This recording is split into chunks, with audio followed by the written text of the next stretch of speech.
Allons-y dans la parole de Dieu dans 1 Pierre chapitre 2, verset 9.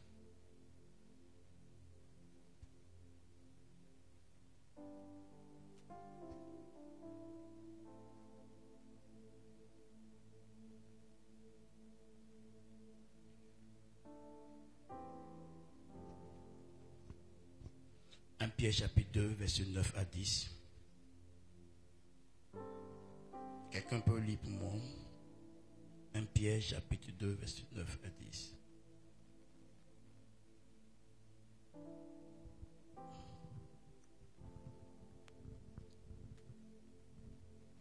Nous lisons la parole du Seigneur. 1 Pierre chapitre 2, verset 9 à 10. Il est écrit. Vous levez puis vous vous asseyez.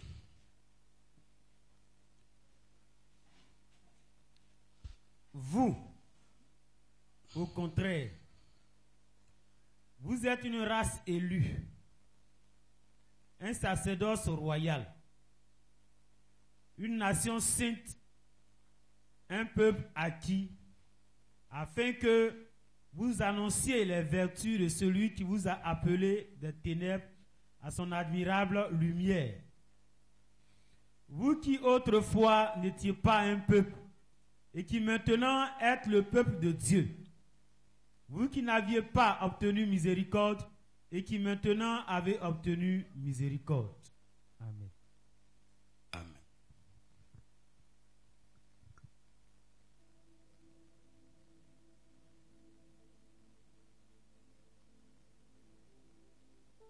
Si tu lis plus haut, le verset avant le verset 9, on te parle de deux catégories de personnes. Ceux qui ont rejeté le Christ et ceux qui ont accepté le Christ. Et nous qui avons accepté le Christ, nous sommes devenus une maison spirituelle, un saint sacerdoce, dans le but d'offrir des sacrifices, des victimes spirituelles et agréables à Dieu par Jésus-Christ. Donc nous qui avons accepté le Christ, on dit nous. Nous sommes le peuple élu de Dieu.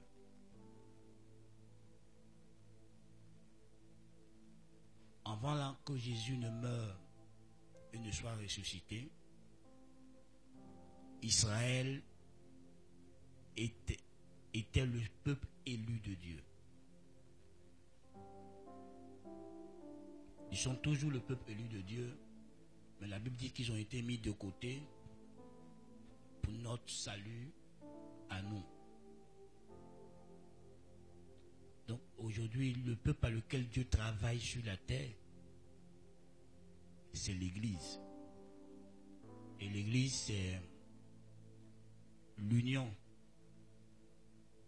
des Juifs et des non-Juifs qui ont accepté et cru en Jésus-Christ.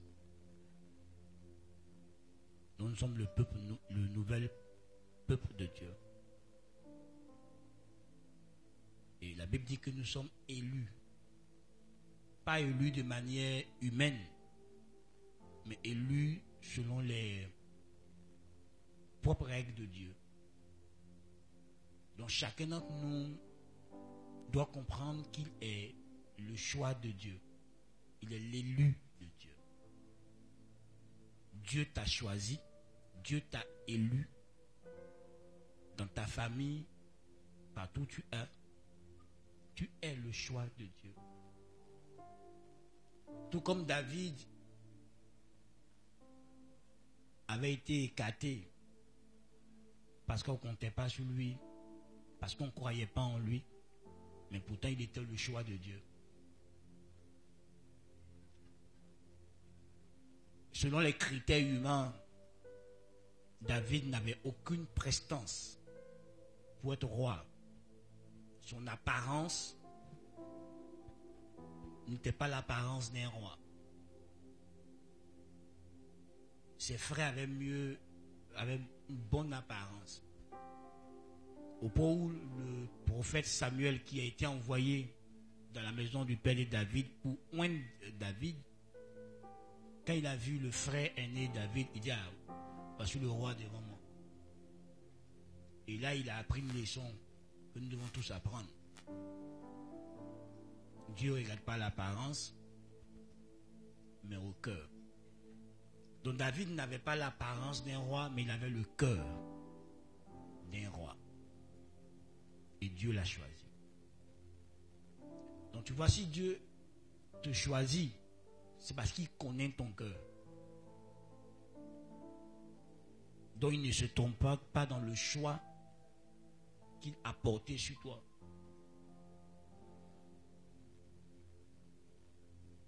Enfin, écoute-moi. Dieu connaît ton cœur. Donc quand il te choisit pour faire une chose pour lui, c'est parce qu'il sait que tu as le cœur pour. Ensuite, Dieu connaît tes capacités. C'est lui qui t'a créé. Donc s'il dit fais ceci pour moi, c'est parce qu'il a déjà mis en toi, veuillez m'excuser, la capacité de le faire. Quand Dieu demande à une femme de porter une grossesse, c'est parce qu'en elle, il a mis toutes les capacités, tous les organes qu'il faut pour qu'elle puisse développer et porter une grossesse. Donc, comprends que Dieu ne fait pas son élection, il ne choisit pas pour choisir. Dieu ne flatte personne. Donc, quand Dieu te choisit, tu as le cœur pour ça. Tu as la capacité pour la mission qu'il veut que tu accomplisses. Parce qu'un des principes de Dieu, il tient compte de nos capacités naturelles, nos capacités personnelles, pour nous confier des responsabilités. Quand tu étudies la parabole des talents, on dit qu'il a distribué les talents à chacun selon leur capacité. Donc toute responsabilité que Dieu te donne, il tient compte de ta capacité personnelle pour te donner une responsabilité, pour te confier une responsabilité. Donc si Dieu t'a choisi pour faire une chose, sache que tu es capable de faire cette chose. C'est à toi de te déployer. C'est à toi d'en prendre conscience et de développer cette capacité et de manifester cette capacité. Mais est-ce que toi-même tu es conscient que tu es le choix de Dieu, que tu es le peuple élu de Dieu sur cette terre? S'il y a des choses que Dieu fait sur la terre, c'est pas toi il veut passer, toi l'église, toi le peuple élu de Dieu. Les autres peuples qui ne connaissent pas Christ ne sont pas en communion à lui. Donc comment Dieu va leur parler? Mais s'il leur parle, ils ne le reconnaîtront pas.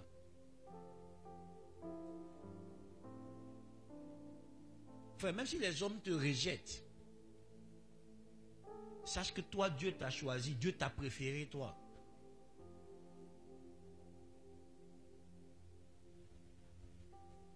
Même si les hommes ne croient pas en toi, il y a plus grand que les hommes qui croient en toi. Et son choix s'est porté sur toi. Sur toi pour que tu le représentes sur la terre. Sur toi pour que par toi, ses desseins, sa volonté s'accomplissent sur la terre. Pour que ses vertus soient annoncées sur la terre. Donc c'est une lourde responsabilité d'être le choix de Dieu, d'être loin de Dieu. Et c'est ce que nous sommes. Nous sommes les oints de Dieu. Dieu nous a oints d'une onction spéciale. Chacun pour sa part. Tu es quelqu'un de spécial. Tu as un don particulier. Et l'humanité a besoin de ta révélation, de ta manifestation. Tu es le choix de Dieu. Tu es le peuple élu de Dieu. Tu es la personne que Dieu a choisie. Vous voyez, les scientifiques disent que quand un homme émet du sperme, il y a plus de combien de milliers de spermatozoïdes à l'intérieur. La femme émet une ovule. l'homme émet plusieurs spermatozoïdes. Et c'est un seul qui réussit à féconder. Le reste, là, il meurt. Donc, parmi tous les beaucoup de trucs qui ont été émis là, c'est toi que Dieu a choisi pour que tu viennes sur la terre. Mais c'est toi qui es entré dans l'ovule. Donc, tu as le choix de Dieu. Il t'a destiné à de grandes choses. Mais pour ça, il faut prendre conscience que tu as le choix de Dieu. Souvent, on veut que d'autres personnes fassent ces choses à notre place. Quand Dieu nous les montre, oh non, Dieu, il ne faut pas lui là. Mais c'est pas. Dieu l'a vu, lui, là, et puis t'as vu. Quand Dieu parlait à Moïse, il dit non, lui, il ne sait pas parler. Que non, Dieu n'a choisi quelqu'un d'autre pour aller libérer Israël. Mais quelqu'un d'autre n'avait pas la capacité de libérer Israël. C'est Moïse qui avait la capacité. C'est Moïse qui était choisi pour. C'est Moïse qui a été formé pour. C'est Moïse qui a été envoyé pour. Donc tu vois, il y a des choses que la terre va vivre. Quand toi, le choix de Dieu, tu vas prendre conscience et tu vas vivre comme étant le choix de Dieu. Personne d'autre ne le fera. C'est à toi, il a demandé de le faire. Il t'a choisi pour ça. Tout comme il avait choisi Marie pour être la mère de Jésus. Il y avait plusieurs vierges en Israël. Mais Marie était l'une des vierges qui était mariée à la maison de David.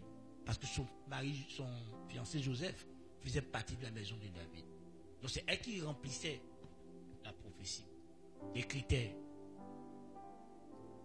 Mais qui l'a placée là? C'est Dieu.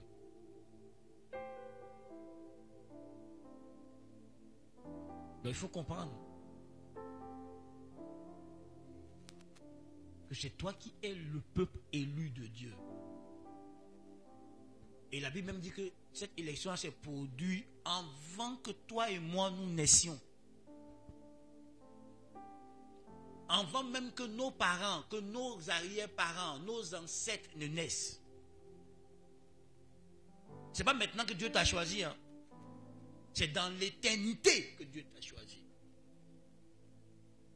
Tu as le choix de Dieu dans l'éternité. Avant que tu ne viennes sur terre pour faire le bien ou le mal, avant ça, et puis tu as choisi. Allons dans Ephésiens 1, verset 4. Quelqu'un lit pour moi? Ephésiens 1, verset 4. Donc tu as le choix de Dieu avant même qu'un arbre, avant même qu'une étoile ne soit créée. Donc ce n'est pas aujourd'hui que Dieu t'a choisi, ce n'est pas aujourd'hui que Dieu t'a élu. Oui, lis-le. Ephésiens 1, verset 4. En lui, Dieu nous a élus avant la fondation du monde, pour que nous soyons saints et irrépréhensibles devant lui. Ok. En lui, en Christ, Dieu nous a choisis. Avant quoi? Avant la fondation du monde. C'est pour ça que mon père spirituel affirme que Jésus allait venir. Quand Adam pêche ou pêche, Jésus allait venir. Mais c'est en lui que Dieu t'avait choisi. Donc s'il ne venait pas, il y a un problème. Frère, il y a longtemps que Dieu t'a choisi. Il y a longtemps que Dieu t'a destiné à faire quelque chose pour lui, dans l'éternité, avant qu'il t'envoie sur la terre. Donc, ce que tu vis n'annulera pas le fait que tu as été élu, tu as été choisi par Dieu. Mais jusqu'à ce que tu prennes conscience que tu es l'élu de Dieu, l'ennemi profite de ton ignorance, de ton manque de prise de conscience, de ce que tu ne sais pas qui tu es. Comme tu n'as pas la conscience de toi, il profite. Vous voyez, quand dans un royaume, un prince naît, durant son enfance jusqu'à ce qu'il parvienne à la majorité, on lui fait comprendre qu'il est différent des autres membres du royaume, qu'il est le prince. On lui donne une éducation pour ça. Même le choix de ses amis, dans le royaume est fait par rapport à ce qu'il est. Oui, quand par exemple, l'un des princes britanniques veut vivre comme tout le commun des mortels, il est obligé de renoncer à quoi? À son titre princier. Alors si il a ce titre, il y a des choses qu'il ne peut pas faire. Il y a des propos qu'il ne peut pas avoir. Il y a un style de vie, un standing de vie qu'il ne peut jamais avoir. Il ne peut pas vivre comme un homme ordinaire. Parce qu'il est prince. Même sa femme, quand ils se sont mariés, on lui a donné un titre royal. Parce qu'elle ne peut pas être ordinaire. Mais pour qu'il vive de manière ordinaire, j'étais obligé de faire quoi? De renoncer à ces titres. Pour qu'il se fonde dans le commun des mortels. C'est parce que tu ne sais pas qui tu es que tu te fonds dans le commun des mortels. Que tu te mélanges aux païens.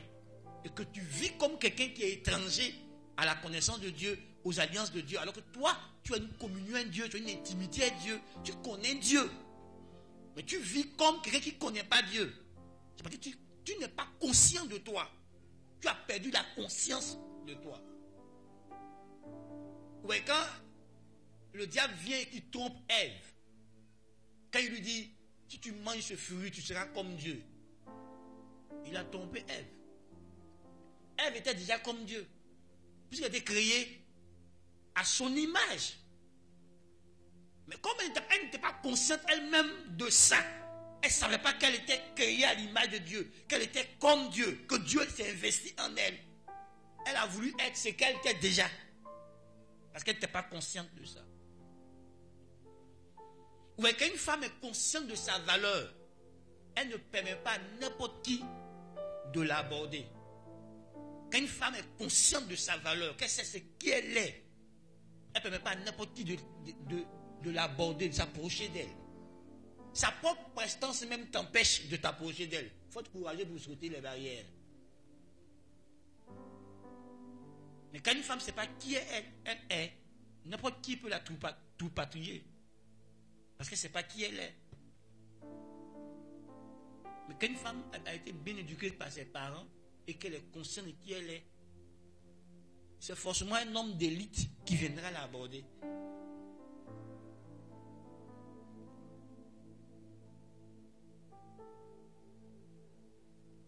Vous savez, on attire à nous ce qu'on a à l'intérieur, ce qu'on attire.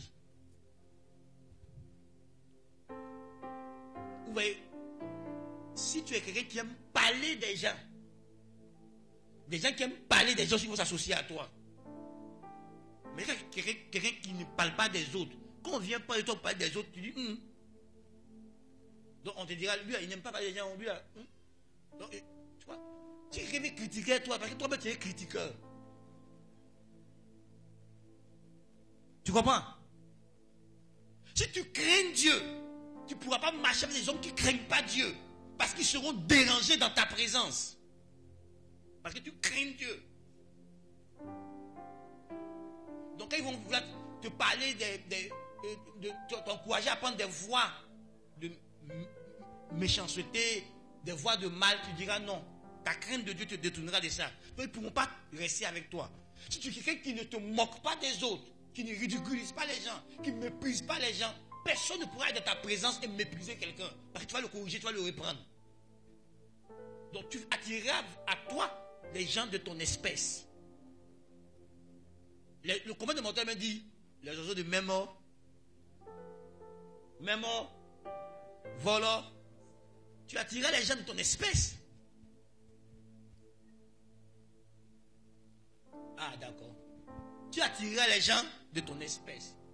Parce que tu ne sais pas qui tu es, tu ne connais pas ta valeur. Vous voyez, si les Africains sont conscients que de par eux-mêmes peuvent développer leur pays, ils ne vont pas tendre la main vers l'Europe. Aujourd'hui, dans tous les domaines de la vie, les Africains ont des experts. Dans tous les domaines. Ils ont des docteurs. Ils ont des sachants. Mais pendant qu'on a plein d'ingénieurs en travaux publics, on demande aux ingénieurs européens de venir faire nos ponts, de venir faire nos routes. Eux, nos enfants d'amis à l'école qui sont partis, ils ont les expertises, ils font quoi? Nous-mêmes, nos gars là, ici, ils ne vendent pas. Ben, lui, il n'est pas conscient qu'il est ingénieur. Lui, il n'est pas conscient qu'il est expert. Pour démontrer son expertise, pour qu'on le prenne. Lui, il doute de lui. Il ne croit pas en lui. L'université de Côte d'Ivoire a plus de 65 ans. On a plein de docteurs chercheurs. Ils ont produit quelle preuve de recherche pour nous donner. Mais ils sont les docteurs chercheurs. Donc, ils ont cherché quoi? Pour développer la nation. Qu'est-ce qu'ils ont fait pour apporter pour que la nation se développe? Parce qu'ils ne sont pas conscients de la valeur qu'ils sont. Enfin, c'est celui qui connaît sa valeur qui peut ajouter la valeur aux autres. Donc, si tu sais que tu es précieux pour Dieu, il y a un style de vie que tu auras. Quand tu sais que toi, tu es le préféré de Dieu, tu es là, le choix de Dieu, que Dieu t'a envoyé en mission spéciale, il y a une manière de vivre que tu vas avoir. Ouais, même dans l'armée, les soldats d'élite, il y a une manière de se comporter. Quand tu le vois, tu es sur les soldats d'élite.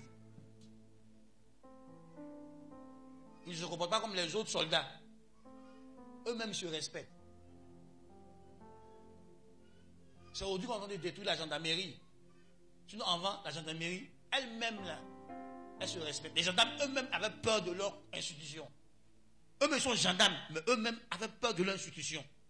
C'était un corps d'élite à un niveau élevé. Aujourd'hui, on est en train de détruire la gendarmerie.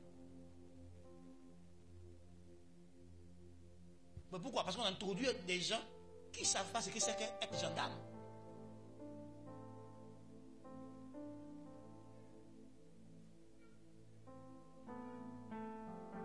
C'est pour ça que les chrétiens sont sur la terre, mais ils ne savent pas ce qu'ils sont sur la terre, ce qu'ils représentent sur la terre, pour le royaume de Dieu. Donc ils vivent comme ils veulent, parce qu'ils ne savent pas ce qu'ils sont.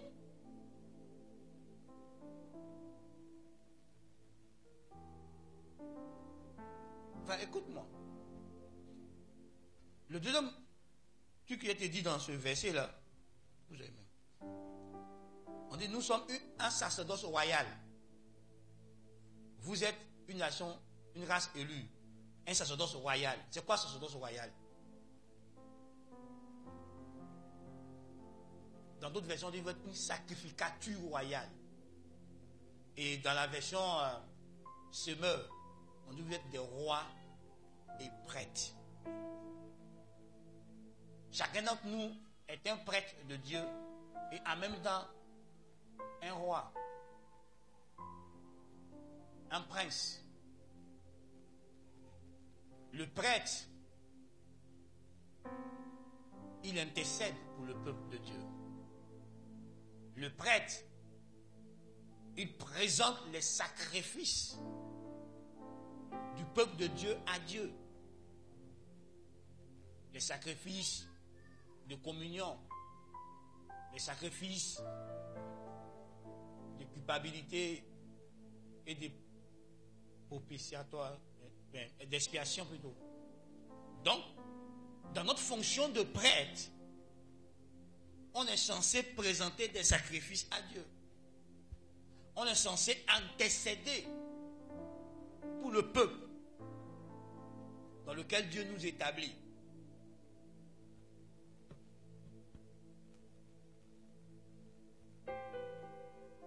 Donc, ouais, on a une double dimension. Comme disait mon père spirituel, une double portion. En même temps qu'on doit opérer dans le monde spirituel, en tant que sacrificateur, on exerce ce ministère de la sacrificature. Mais dans le monde physique, Dieu a fait de nous des rois. Et le roi, son rôle est de gouverner.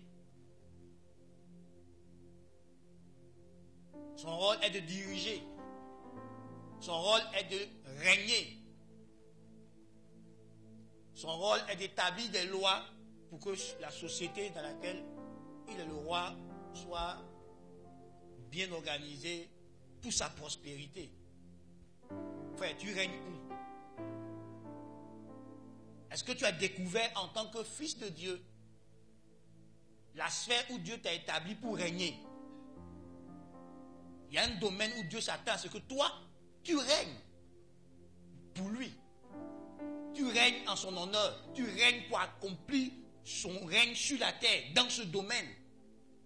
Tu es le prolongement du règne de Dieu sur la terre.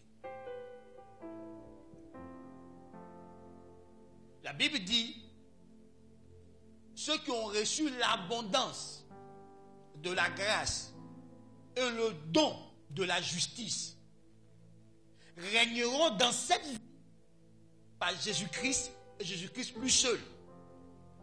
Donc tous ceux qui ont Jésus-Christ en eux sont ceux qui ont reçu l'abondance de la grâce et le don de la justice. Et ils sont appelés à régner dans cette vie.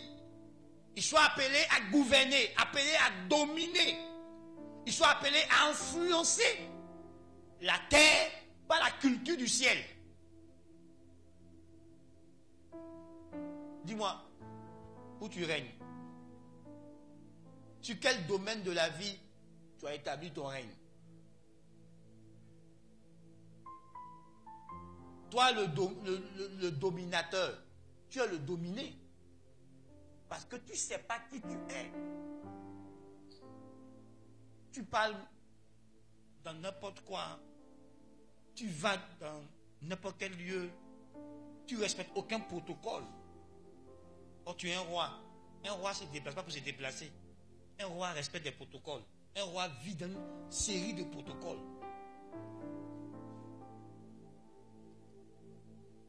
Personne ne te donnera la valeur que toi-même tu ne t'es pas donné. Je répète, personne ne te donnera la valeur que toi-même tu ne t'es pas donné. On ne t'accordera pas la considération que toi-même tu n'as pas pour toi. On ne te donnera pas le respect que toi-même tu n'as pas pour toi. On te respectera du respect que tu as de toi-même. Vous voyez, si un homme adulte dans le quartier, les petites filles de 15 ans la passent, ils tapent leurs fesses, il perdra son respect. Elle ne va pas considérer sa chevelure blanche. On lui dit des paroles déplacées. Mais pourquoi? C'est son acte qui fait ça. Mais comme lui-même, il ne respecte pas sa chevelure blanche là, qui va le respecter? C'est ça le problème. Vous ne me respectez pas. Mais est-ce que toi-même tu te respectes? Comment tu parles aux gens? Comment tu te comportes avec les gens? Est-ce que tu te respectes toi-même? Est-ce que toi-même tu vis dans un protocole? Tu as établi des limites autour de toi. Est-ce que toi-même tu respectes tes propres limites pour que les autres respectent ces limites-là? Vous comprenez? Ouais, si tu viens chez moi à la maison, il y a des choses que tu ne peux pas faire chez moi à la maison.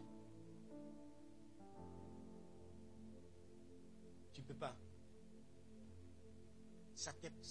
C'est pas permis que tu le fasses. On ne va pas te le permettre. Qu'importe le lien qui existe entre toi et nous. Il y a des choses qu'on a établies comme règles dans notre maison pour que ça fonctionne. Tu peux pas venir changer ça. Nous, on va te dire non.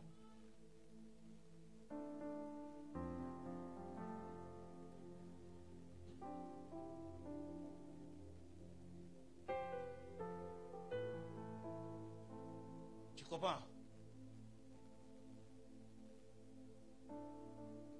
Tu peux entrer dans ma vie pour faire ce que tu as envie de faire dans ma vie. Hein?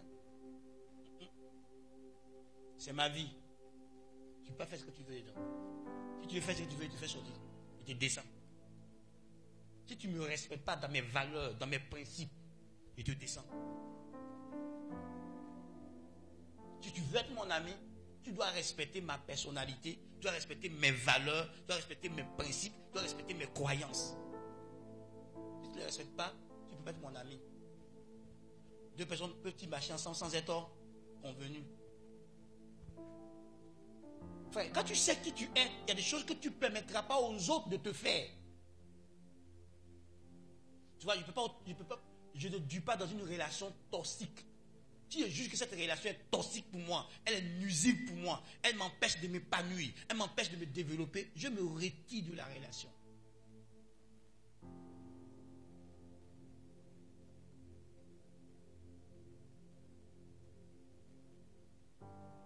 Est-ce que Dieu parle à quelqu'un ce matin? Tu vois, je n'injure pas les gens. Je ne peux pas permettre à quelqu'un de m'injurier si je n'injure pas les gens. Lorsque tu m'injures, je me retire. Pourquoi pas toi, tu es grossier, moi je ne suis pas grossier? Parce que j'ai appris avec Dieu que ma réputation est plus importante que l'or, que l'argent que j'aurai. Ma bonne réputation. Donc, tu vois, je ne peux pas vendre ma réputation pour de l'argent, je ne peux pas vendre ma dignité pour de l'argent. Parce qu'on dit que ma dignité est plus importante que le nombre d'argent que je vais amasser. Qui tu es? On ne se vend pas. Qui tu es?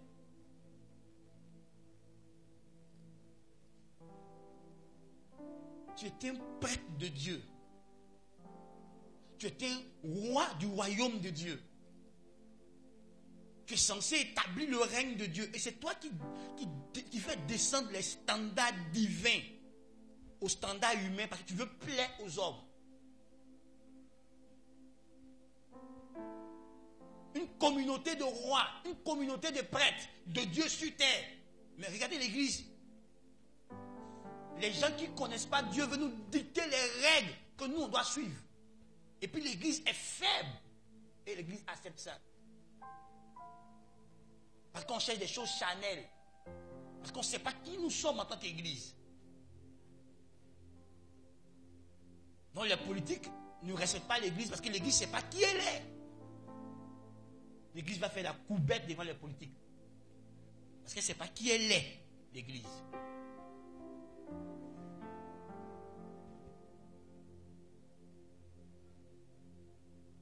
Quand tu regardes,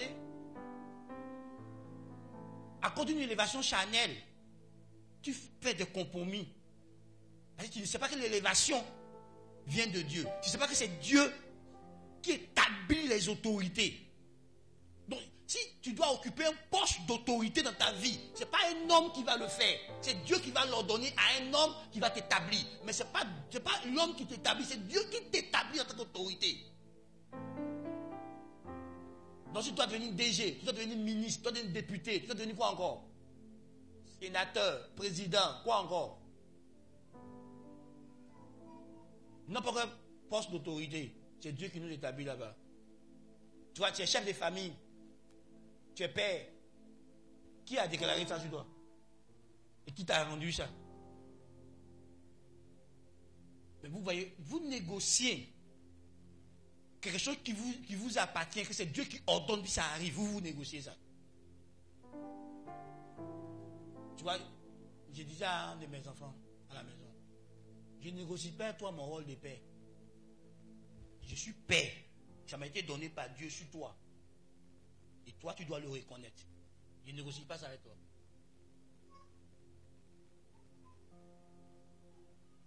Je ne rappelle même pas à mes pasteurs que je suis leur leader. Ils savent que je suis leur leader. Ils savent que je suis leur chef. Comment ils savent ça? Parce que je me comporte comme le chef que je dois être devant eux. Je ne leur dis pas que je suis le chef, hein. Mais j'agis en tant que ce que je suis. Donc lui, il sait que lui, c'est le chef. Quand ils prennent une décision sur le champ de mission qui n'est pas de leur prérogative, j'annule la décision. C'est moi qui dois donner cette décision, tu ne peux pas la prendre. Je l'annule. Et si tu te laisses faire, tu vas te défendre mon droit de chef. Donc j'annule la décision. Puis attends quelques temps après, puis je remets la décision en marche. Pour que tu te rappelles que c'est moi qui dois prendre cette décision. Est-ce que toi tu dois prendre? Tu as ton cahier de charge. Tu ne peux pas jouer mon rôle sans que je te fasse délégation d'autorité. Donc tu ne peux pas prendre cette initiative qui fait partie des prérogative de ma position vis-à-vis de toi, de mon autorité vis-à-vis de toi. Et puis tu dis, ça fait rien, ça fait quelque chose. J'essaie de diminuer mon autorité. Donc je te recadre en annulant la décision. Il ne négocie pas d'être chef, je suis chef, donc j'agis comme un chef. Vous voyez, il y a des chefs de famille qui ont vendu leur autorité sans s'en rendre compte à leur femme, sans s'en rendre compte. Parce qu'il ne, tu vois, quand il rappelle à ta femme que tu es le chef, pourquoi tu lui rappelles ça? Hein? Pourquoi tu lui rappelles que tu es le chef? Ben, tu n'es pas ton poste. Sinon, si tu es dans ta peau de chef, elle va savoir que c'est le chef qui est là. On reconnaît l'autorité. On reconnaît le chef. L'autorité, c'est prospère. Ça se reconnaît. Tu agis comme l'autorité et la personne reconnaît que tu es l'autorité. Tu agis comme l'autorité. Tu vis comme l'autorité. C'est ce que tu es. Tu le vis. Tu agis comme le leader. Et l'autre va reconnaître que tu es le leader et puis il va te suivre. Et tu as la capacité d'influencer. Donc tu vois, frère, l'église est censée être leader des nations. Dieu établit l'église comme les leaders dans les nations où l'église est. Mais est-ce que l'église dirige? Est-ce que l'église influence les nations? Parce que l'église ne joue pas son rôle de leader. L'église a vendu ce rôle. Parce qu'on n'est pas des modèles. L'église n'est pas la référence, le repère de la société. Vous voyez, en ce moment précis, là, on parle d'homosexualité. Les pasteurs ont peur de donner leur position. Ça parle dans leur chapelle, mais dans leur position, non. Hein? Mais si on vote loi, tu ne verras pas un pasteur qui a dit à son peuple, allons marcher contre cette loi-là. Elle ne doit pas passer. On va dire, on va prier. Mais quand on va finir de prier, on fait quoi? On doit agir. Parce que c'est nous qui devons dire que l'homosexualité n'est pas bonne. Elle ne passe pas. Quand Martin Luther King s'est rendu compte que l'injustice ne passait pas, c'est vrai qu'il priait, mais il faisait quoi? Il organisait des marches pour rétablir la justice, la légalité, le droit. Est-ce qu'il n'a pas réussi? Est-ce que Dieu a dit qu'il a péché? Parce qu'il a joué son rôle. Le rôle de l'église est d'être la lumière du monde. Donc le rôle de l'église est d'éclairer le monde. Est-ce que nous on éclaire le monde? Quand le monde est en train de prendre des lois qui vont contre Dieu, quand on est en train de prendre des lois qui vont chasser Dieu de notre nation, est-ce que nous on réagit? On est assis dans nos chapelles.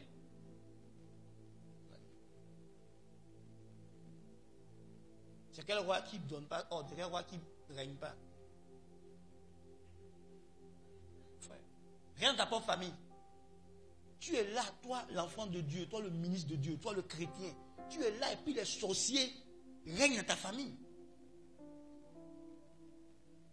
Frère, moi je prie et puis je déclare des paroles sur les membres de ma famille. La sorcellerie peut prospérer, prospérera pas là. On avait dit qu'aucun d'entre nous, moi et mes frères, aucun d'entre nous n'allait dépasser le niveau 4e. On est tous les trois des universitaires. On va dépasser le niveau 4e là. Eux sont qui devant Dieu? C'est ça le problème. Tu es là, on dit, on ne te marie pas dans ta famille. Et puis les membres de ta famille ne se marient pas. Toi, le chrétien, tu es là. Et puis tu dis, non.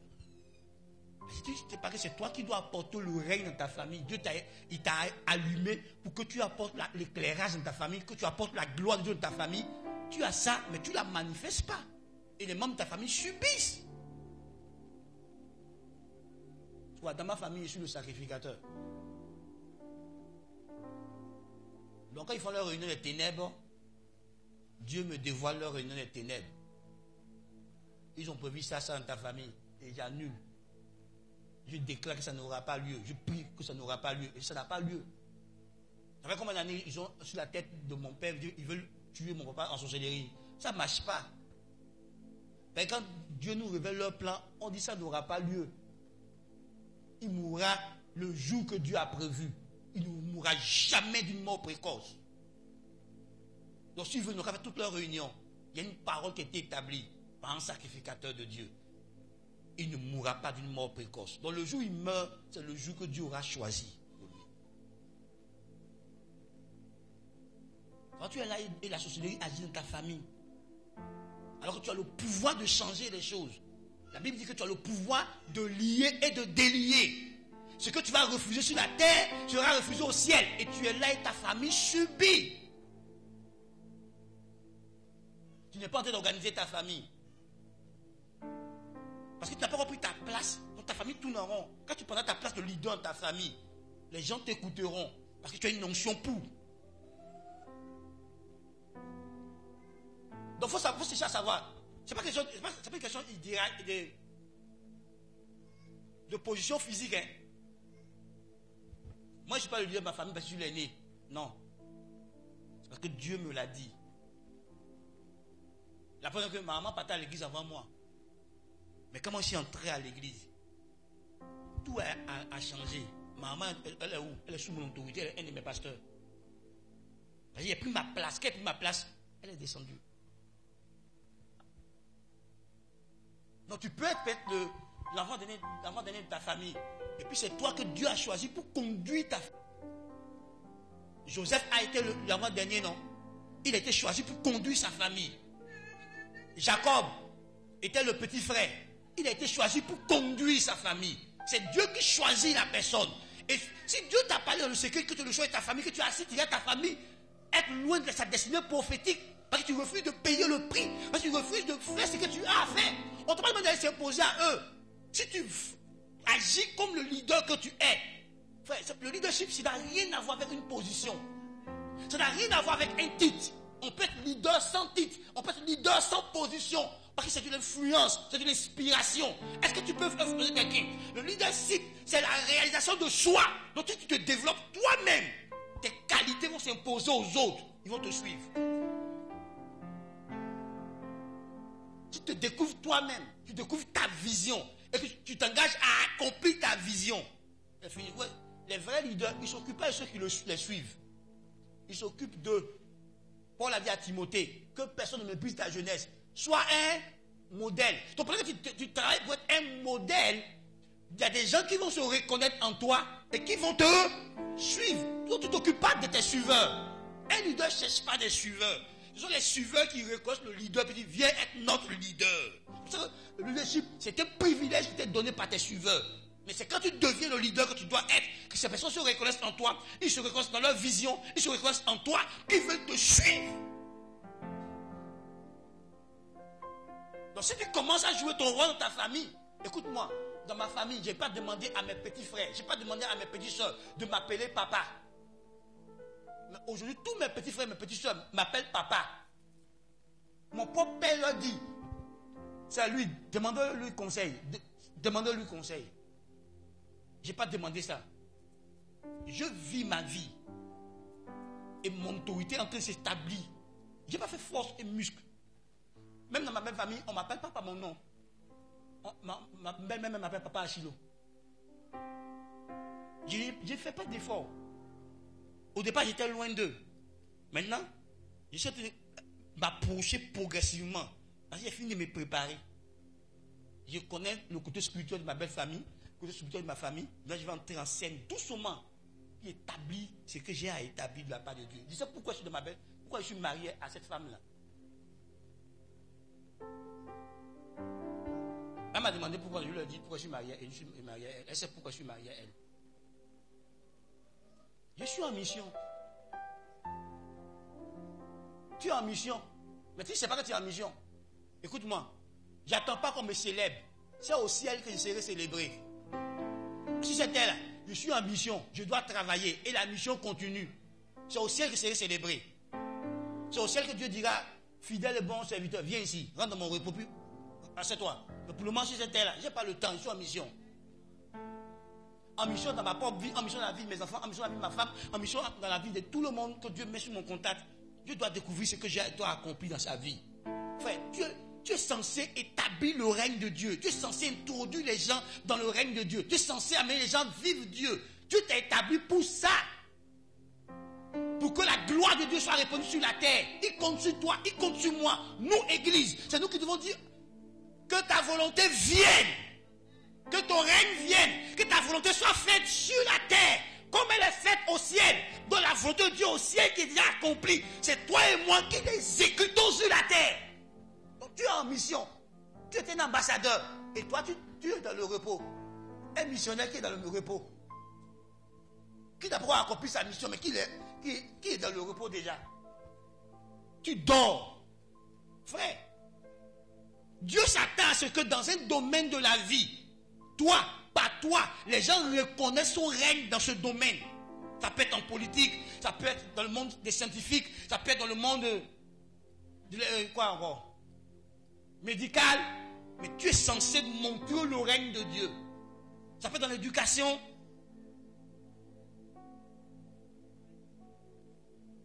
Frère,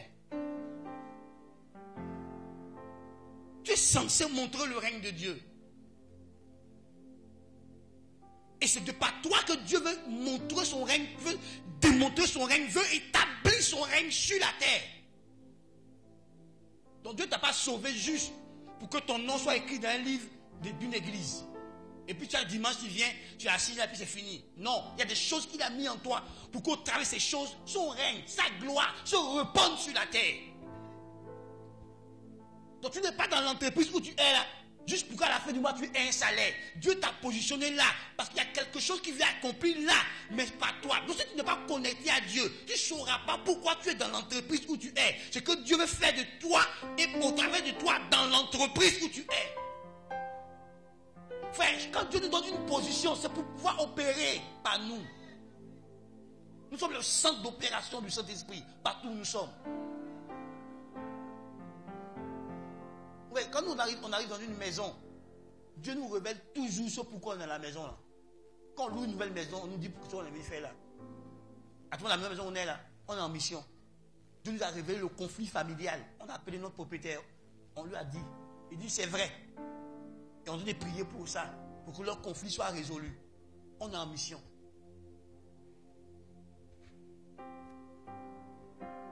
Tu habites un quartier, tu es en mission. Donc quand tu arrives dans le quartier, tu demandes à Dieu, Dieu, je suis faire quoi dans ce quartier? Pourquoi tu m'as mis là? Tu attends quoi de moi là? Il y a des choses que Dieu fait. Vous voyez? Pourquoi Dieu envoie Élie chez la veuve de Sarepta? Parce que Dieu voulait que la veuve de Sarepta vive, elle et son enfant. Donc Dieu positionne Élie là. Et Élie multiplie le peu qu'ils ont. Quand la mort frappe son enfant, Dieu utilise Élie pour ramener l'enfant à la vie. Mais comme Dieu savait ça, il envoie Élie là. Dieu permet que Élisée rentre chez la femme sunamite. Parce que Dieu veut briser la stérilité de la femme. Dieu la fait, il le fait entrer. Élisée saisit de son esprit, dit, qu'est-ce que tu veux que je fasse? Qu'est-ce que tu veux que je fasse? Parce que Dieu parle à Élisée. Et son Géasi qui habite dans son cerveau dit, voici leur problème. Il résout le problème. Enfin, quand Dieu te déplace, il te déplace parce qu'il y a quelque chose qu'il veut faire. Il ne te déplace pas pour te déplacer. Il ne te conduit pas quelque part par hasard. Quand Dieu te place là, c'est quelque chose qu'il doit faire. Donc si tu n'es pas connecté au ciel, tu ne sauras pas pourquoi Dieu a permis que j'ai rencontré Aya. Pourquoi Dieu a permis que je suis ici. Pourquoi Dieu m'a mis en contact avec telle personne. Pourquoi Dieu veut que je rentre en politique. Qu'est-ce que Dieu attend de moi en politique. Pourquoi Dieu ouvre cette porte de politique pour moi. Pourquoi Dieu me met en contact avec des politiciens. Pour que je sois leur conseiller. C'est quoi Dieu veut que je fasse dans la vie de ces politiciens-là. Parce qu'eux, ils viendront à ce qu'eux, ils veulent. Et puis il y a ce que Dieu veut. Et toi, tu dois leur communiquer ça. Quand tu ne sais pas, quand tu arrives là-bas, tu fais autre chose. Tu vois, une femme doit se poser la question. Pourquoi dans toutes les femmes du monde là, c'est moi là que Dieu a permis qu'ils m'aiment? Pourquoi c'est moi? Pourquoi pas une autre? Il faut regarder souvent. Quand tu sors, toi, tu vois, il y a des femmes dans la vie de ton mari, elles sont plus belles que toi. Elles sont plus en forme que toi, plus instruites que toi. Mais pourquoi ce n'est pas elles qui sont devenues son épouse et puis c'est toi qui es son épouse? Pourquoi c'est toi que Dieu a choisi? Tu es là, tu ne sais pas. Donc tu n'es pas en train de faire ce que Dieu veut que tu accomplisses dans la vie de l'homme. Tu n'es pas en train de faire ce que Dieu veut que tu accomplisses dans la vie de cette femme. Pour qu'elle règne, il y a quelque chose que toi tu dois faire. Frère, écoute-moi, c'est le roi qui prépare le futur roi. C'est le roi au trône qui prépare le futur roi. Donc si le roi au trône ne prépare pas le futur roi, quand il meurt, il n'y a plus de succession. La royauté va s'arrêter. Frère, écoute-moi. Tu es censé régner. Tu es censé gouverner. Tu es censé dominer. Tu n'es pas censé être maltraité par la vie. Tu es censé dominer la vie. Parce que tu as la lumière de la vie en toi. Tu as le maître de la vie en toi. Tu détiens les secrets de la vie. Comment contrôler la vie? Il est en toi. Et toi, tu es avec lui. Et toi, la vie te domine. Tu es frustré par la vie.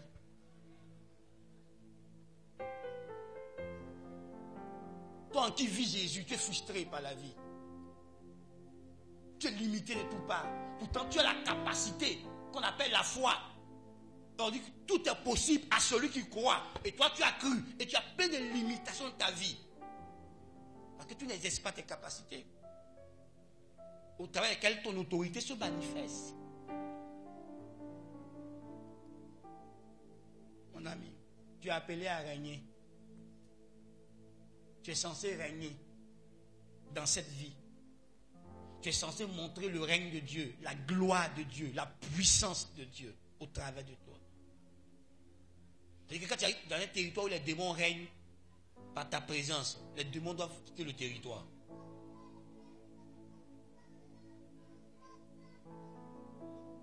Quand Jésus est arrivé sur le territoire des Gadaraques, le fou des Gadaraques s'est prosterné devant Jésus. Et Jésus a délivré le fou des Gadaraques. Ils ont eu la paix ce jour-là. Parce que c'est que le gars, comment il les traumatisait. Mais quand Jésus est arrivé ce jour, ils ont eu la paix. Parce qu'il a été guéri. Il n'allait plus les traumatiser. Frère, tu rentres dans une famille. La personne qui perturbe la famille, tu as l'autorité pour le calmer. Et tu le calmes. Et la famille reçoit la paix et prospère.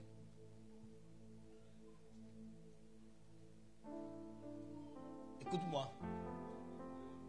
Tu dois faire des rois. Tu ne fais pas des rois. Parce que tu ne sais pas qui tu es.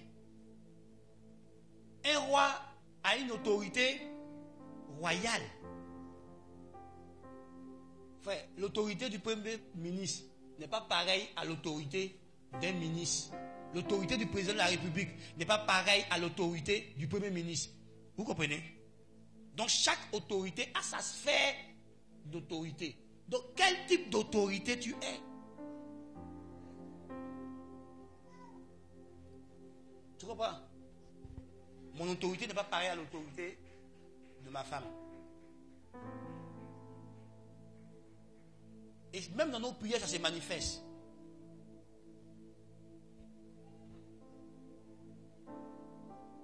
Quand un père prie pour un fils, et puis quand un fils prie pour lui-même, ce n'est pas les mêmes autorités qui se déplacent. Et non, qui se dégagent plutôt.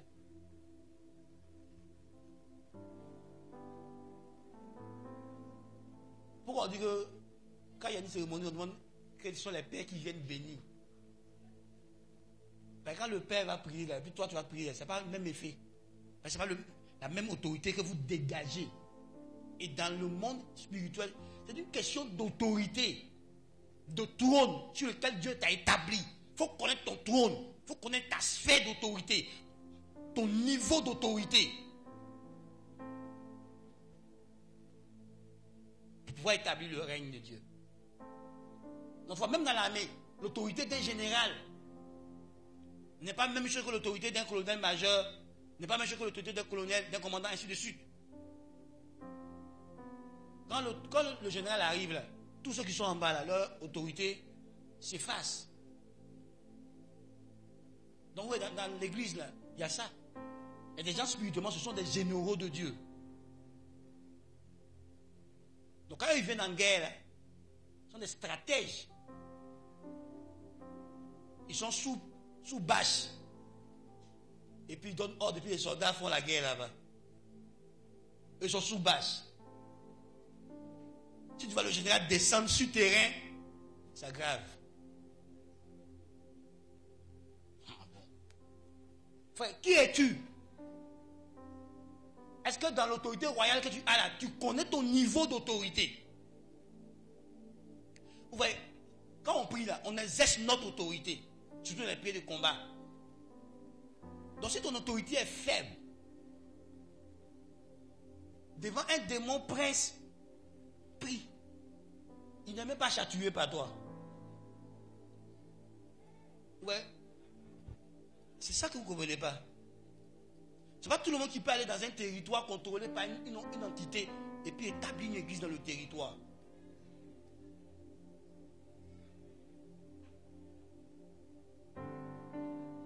Il faut connaître ton autorité.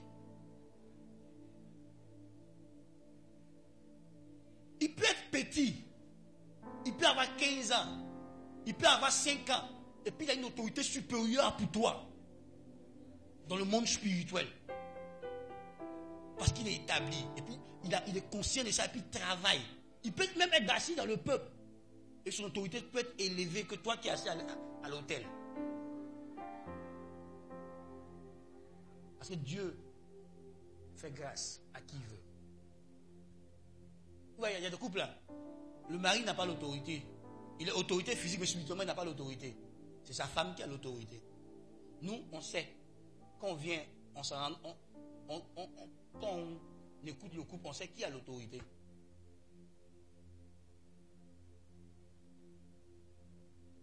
Qui a l'autorité spirituelle de la maison, on sait. Normalement, naturellement, c'est l'homme qui doit avoir ça.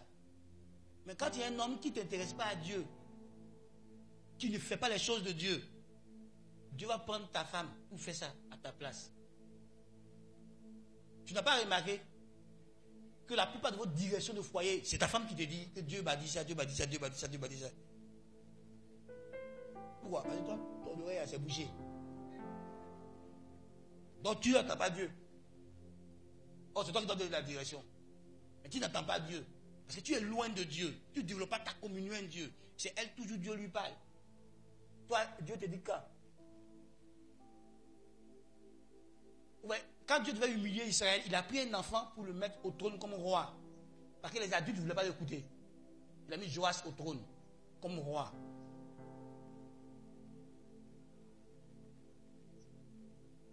Frère, dis-moi, ton autorité spirituelle, c'est comment?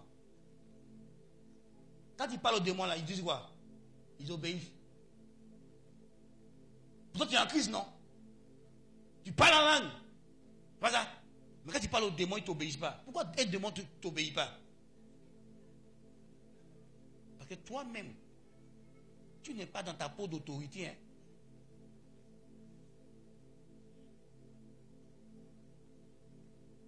Donc quand vous dites exercer la piété, ce n'est pas pour nous, c'est pour vous. Pour que votre autorité, quand vous la relâchez par les paroles, quand vous la relâchez en prière, quand vous la relâchez par des déclarations, quelque chose se produit. Quand comme ça, relâcher mon autorité là, des gens n'ont pas décollé. Et je ne sais pas qui l'a touché là-bas. Parce que quand tu relâches ton autorité, il y a une force spirituelle que tu transportes qui se répand, qui se relâche dans l'atmosphère. Et tu es censé être une autorité de Dieu sur la terre. À quelque niveau où tu es. Parce que tu es un roi. Mais regarde-toi. Échec, tu m'unis. Mari de nuit, tu m'unis. Femme de nuit, tu m'unis. Sirène des eaux, tu m'unis. Les méchants, les gens qui sont au service du diable, ils t'humilient. Ils bloquent des choses dans ta vie. Frère, écoute-moi. La Bible dit qu'on est toujours triomphant en Christ. Donc il n'est pas question que un sorcier te domine toi. Peu importe son niveau de sorcellerie. Parce qu'en réalité, leur source, qui est le diable, la Bible dit que Jésus l'a mis sous tes pieds, non? Pas ça. Voici le pouvoir de marcher sur les serpents, les scorpions, et sur toute la puissance de l'ennemi. Et rien ne pourra vous nuire. Mais comment se fait-il que toi, un sujet du diable, te nuit? Réfléchis ce matin. Cette parole est fausse. Parce que Jésus ment. Il dit qu'il a donné le pouvoir, qu'il a donné l'autorité. Et puis la puissance du diable te nuit. Parce que tu ne sais pas manifester l'autorité que tu as. Rien ne se passera. Or, ça commence par le fait que tu es conscient que tu as cette autorité. Que tu l'as. Et ensuite, tu apprends à la manifester.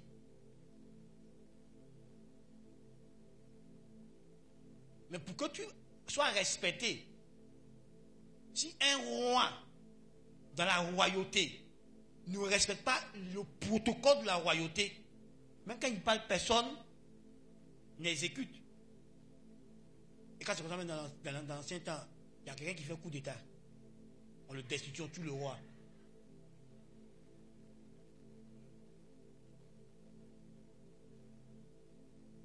Donc si toi, en tant que roi, tu vis comme un esclave, quand tu parleras, qui écoutera?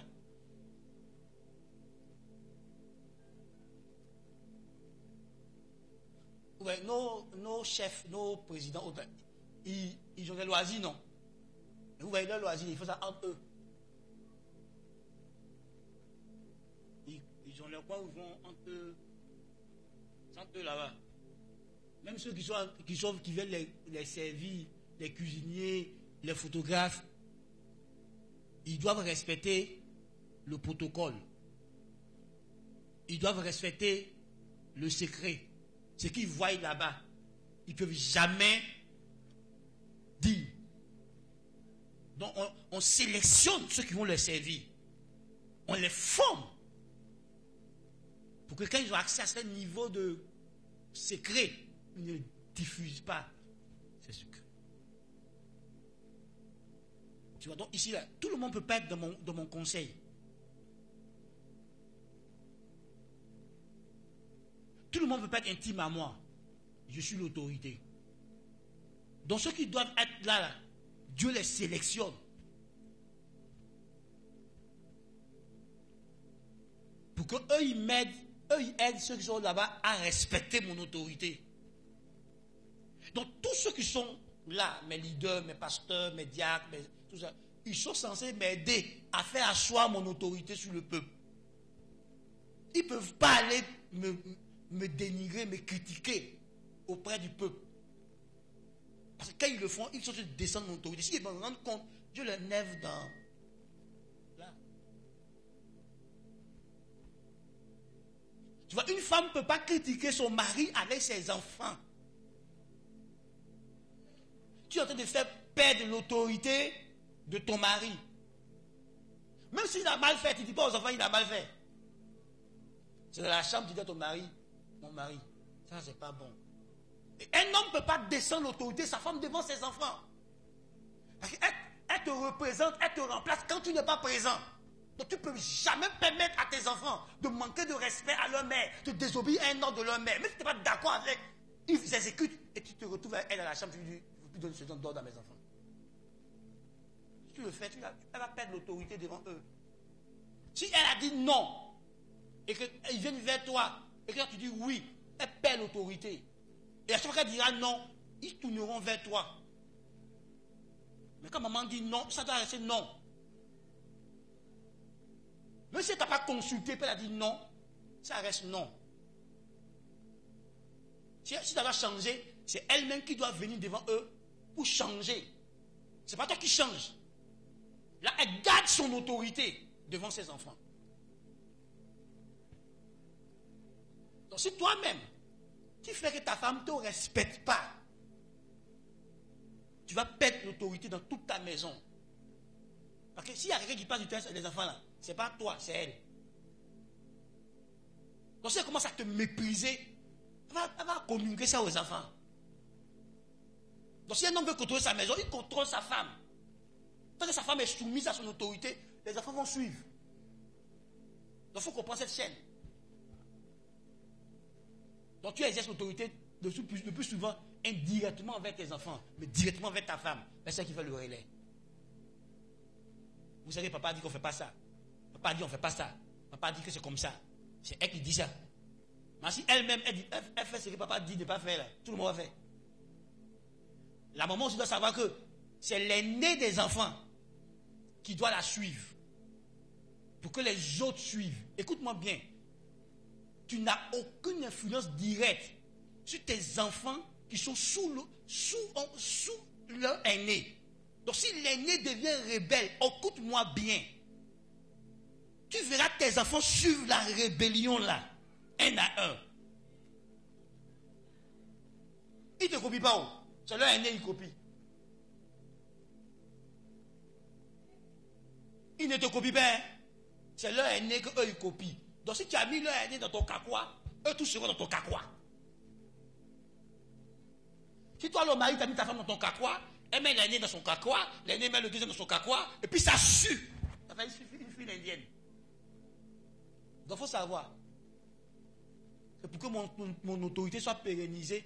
Qui je touche, qui touche qui, qui touche qui, qui touche qui, qui touche qui.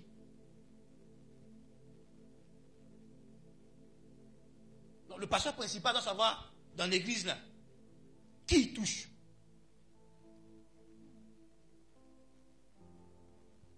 Dans l'armée, les généraux ne commandent pas directement.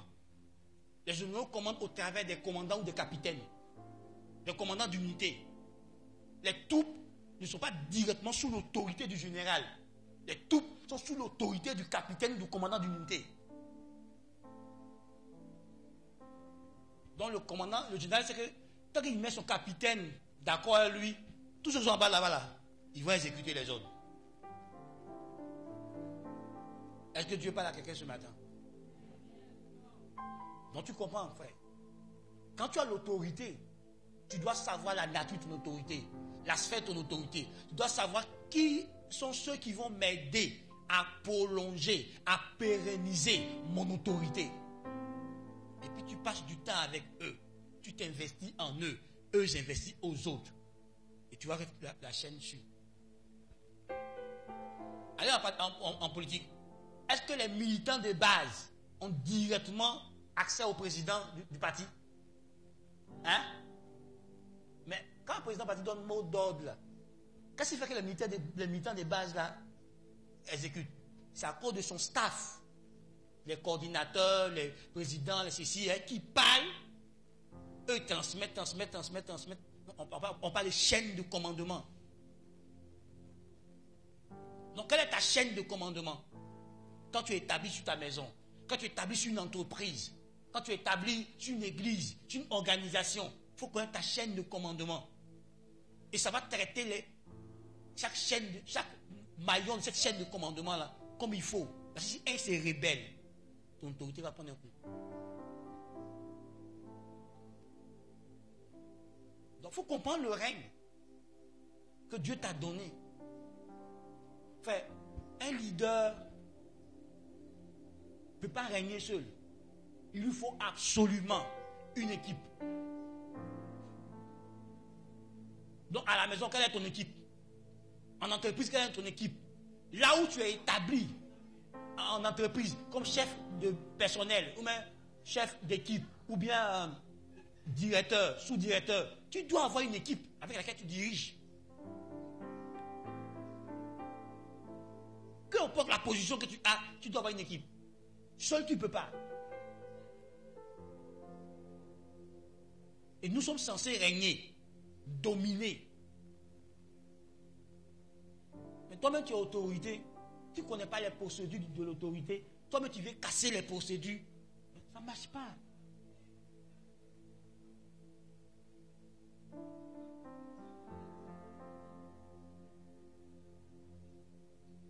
Tu prends ton enfant qui est second, tu le mets au-dessus de l'aîné. Si l'aîné est frustré, il va faire la rébellion.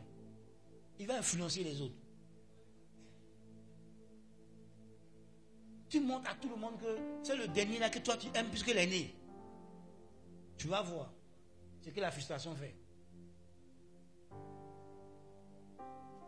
Donc nous, on casse notre règne où Dieu nous a établis. Les hommes devaient être les rois dans leur maison.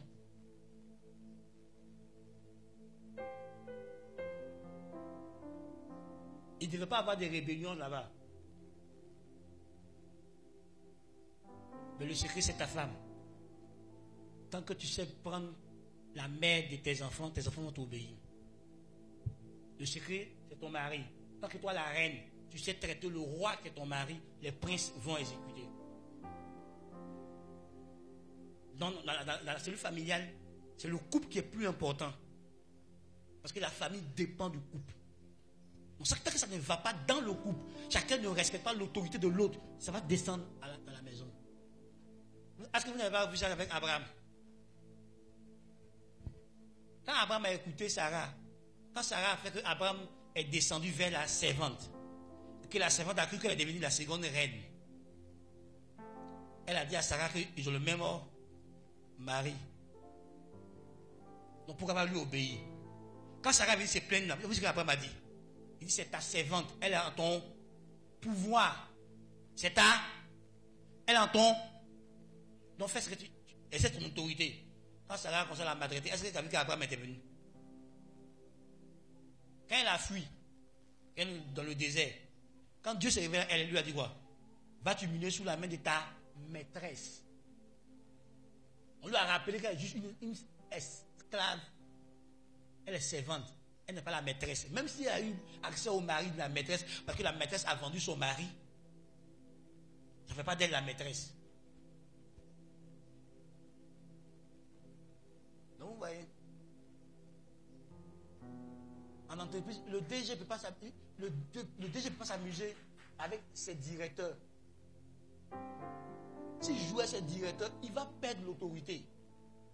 Les directeurs peuvent pas jouer avec les sous-directeurs qui sont sous leur autorité. Parce que pour que leur direction, leur autorité soit respectée, c'est grâce à son sous-directeur. Le sous-directeur, son chef d'équipe, son chef de service, son chef de département. Donc quand tu ignores ça, que tu crées des problèmes entre ton chef de département, tu verras des rébellions en bas. Si le directeur n'a pas une bonne relation avec son sous-directeur, il aura problème dans ton département, dans sa direction. Si le DG n'a pas une bonne relation avec ses directeurs, il aura problème dans l'entreprise.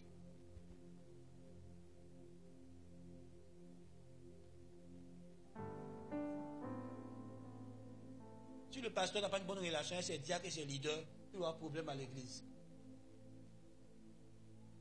Si au niveau national, le pasteur n'a pas une bonne relation avec ses pasteurs régionaux, ses pasteurs de district, il aura problème avec ses pasteurs qui sont dans les pasteurs des rangs. Donc tu dois connaître ta chaîne de commandement. Et comment, au travers de cette chaîne de commandement là, tu établis ton règne, tu établis ta domination. Donc tu peux avoir le pouvoir et ne pas en jouir. Et plein de chrétiens ont le pouvoir, mais ils oublient la source. Ils ne passent pas du temps avec Dieu. Comment tu vas exercer l'autorité là? Lui qui a l'autorité sur les démons là, tu es en conflit avec lui. Tu veux qu'un démon n'a qu'à t'obéir. Écoute-moi bien. Je crée l'homme à mon image, selon ma ressemblance. Et puis qui l'homme domine. Pourquoi il domine? C'est à cause de l'image. Il est le représentant. Si tu perds cette image, qui t'obéit?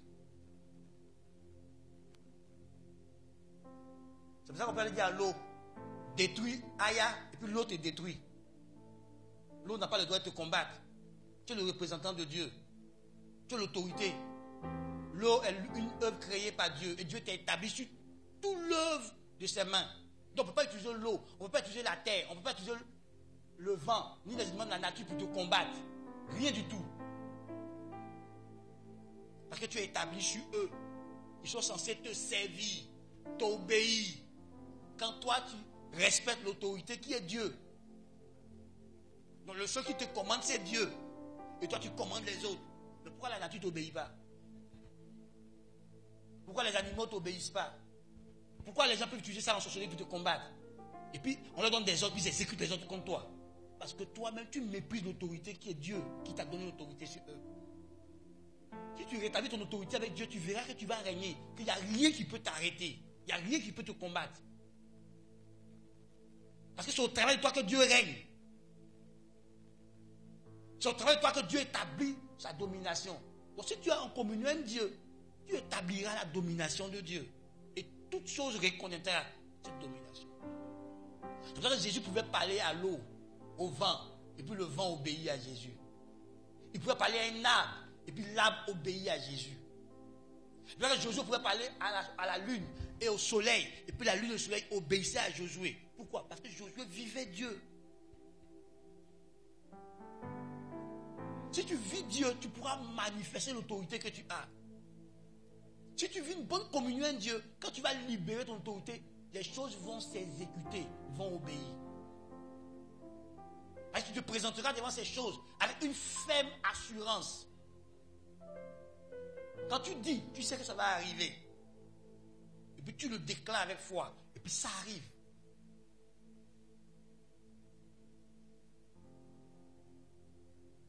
C'est parce que Jésus dit, il n'a pas dit, je vais chasser les démons pour vous. Et tous ceux qui ont cru en moi, en mon nom, ils feront quoi? Donc ce n'est pas Jésus qui va chasser des démons dans ton corps. Ce n'est pas Jésus qui va chasser un démon qui s'oppose à toi. C'est toi qui dois le chasser.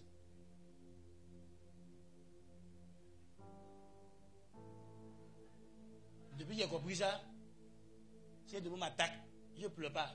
Je me lève et je donne ordre au démon. Avec l'assurance que je serai obéi. J'ai le mandat de Dieu pour le faire. Tu vois, tu peux dominer la nature. Tu peux dire des choses qui vont se produire. Qu'est-ce que tu dis sur ta nation? Voilà, quand je parle du Seigneur, il faut que mon pays devienne un pays de droit, un pays de justice, un pays prospère, un pays ceci. Et je crois que mes paroles vont en mission.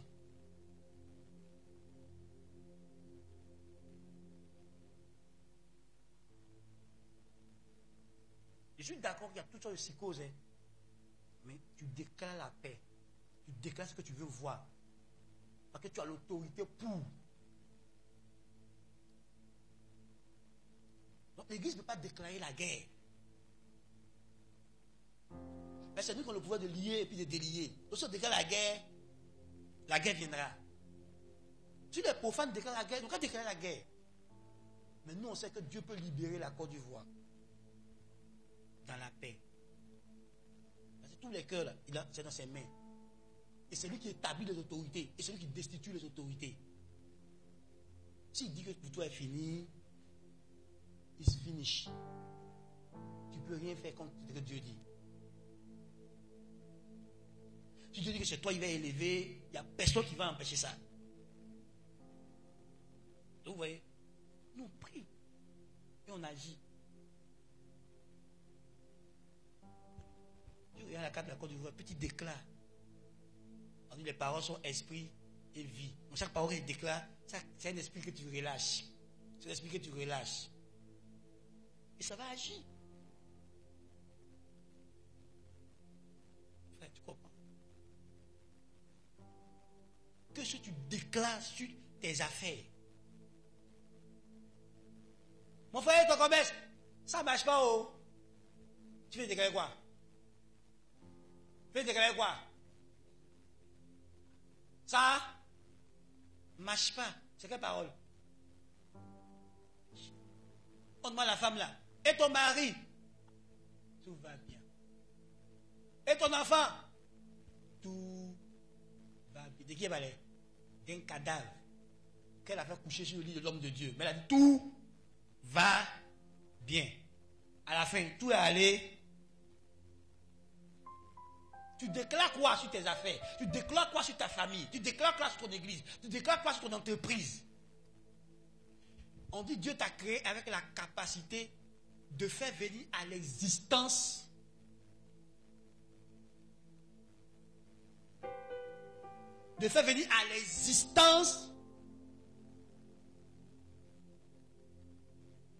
ok, que Dieu a cette capacité, il t'a donné ça. Comment Dieu a fait venir les choses à l'existence? Et la Bible dit, et Dieu dit que la lumière soit, et la lumière, et Dieu dit, et puis, et Dieu, et toi tu dis quoi? Donc ton pouvoir créateur, comment tu l'exerces? Tu dis, tu appelles des choses qui n'existent pas dans ta vie. tu appelles échec, tu vas vivre l'échec. Mais si moi, je te dis, tout va bien chez moi, je suis un homme prospère, je suis un homme bien, je suis en paix, c'est la paix qui viendra chez moi. C'est ce que j'ai appelé à l'existence. Qu'est-ce que tu appelles dans ta vie?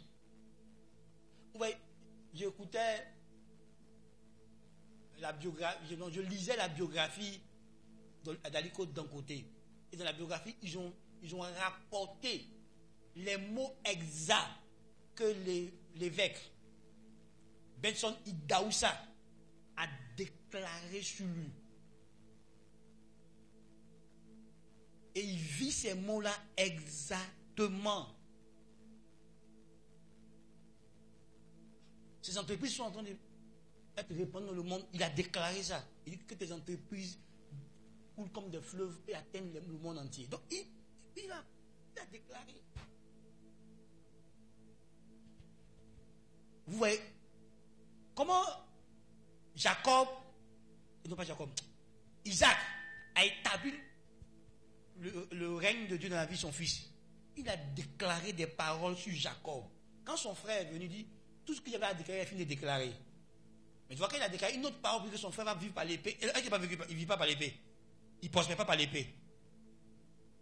Tu déclares quoi? Qu'est-ce que tu déclares? À longueur de journée, ta bouche dit quoi? Ta bouche dit quoi? Parce que l'autorité que tu as, tu le manifestes au travers de ta bouche. Tu déclares quoi sur ta vie? Tu déclares quoi sur tes situations? Tu déclares quoi? On dit à Jésus, Lazare est malade. Il dit cette maladie-là, c'est pour la gloire de Dieu. Lazare meurt, Jésus ressuscite Lazare. Parce qu'il n'a pas dit que cette maladie est pour la mort. Il dit que c'est pour la gloire de Dieu. Donc même quand il est mort, la gloire de Dieu se manifeste. Il a déclaré quoi? Avant de devant la tombe de Lazare, il dit, je te rends grâce. Parce que pour moi, je sais que tu m'exauces toujours. Il dit, Lazare sort. Qu'est-ce qui s'est passé? Parce qu'il a dit à son papa que tu m'exauces. Donc ils ne sont pas obligés de l'exaucer là. Mais tout le monde a entendu. Toi, tu déclares quoi? Mon frère, comment ça va? Là-haut. C'est Galère qui a nous tué ici. Donc Galère te tue.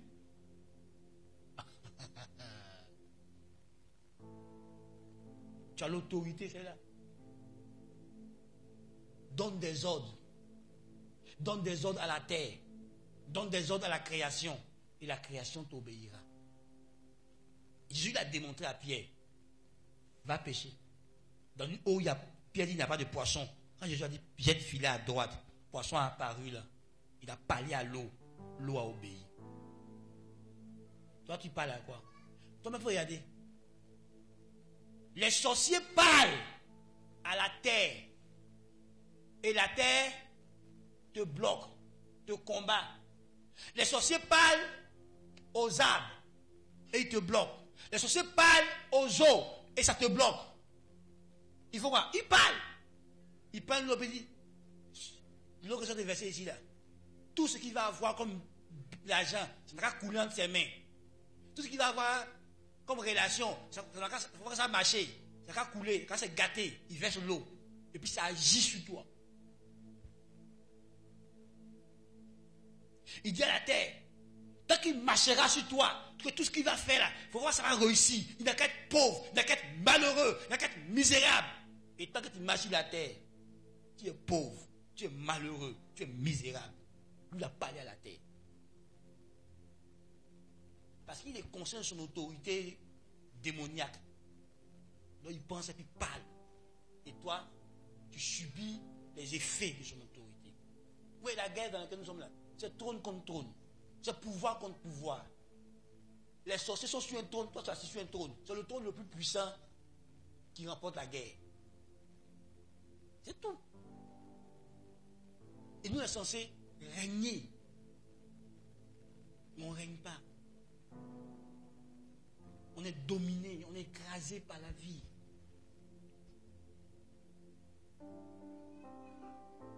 Parce qu'on ne sait même pas que nous sommes des rois pour fonctionner, pour vivre comme étant des rois.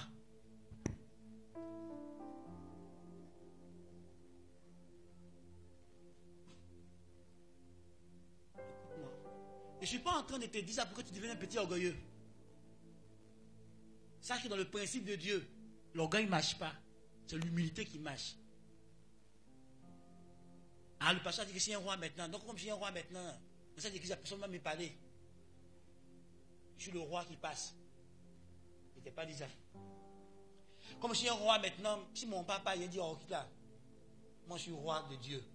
Faut dire ça à ton papa. Ta vie va se griller. Il faut bien comprendre.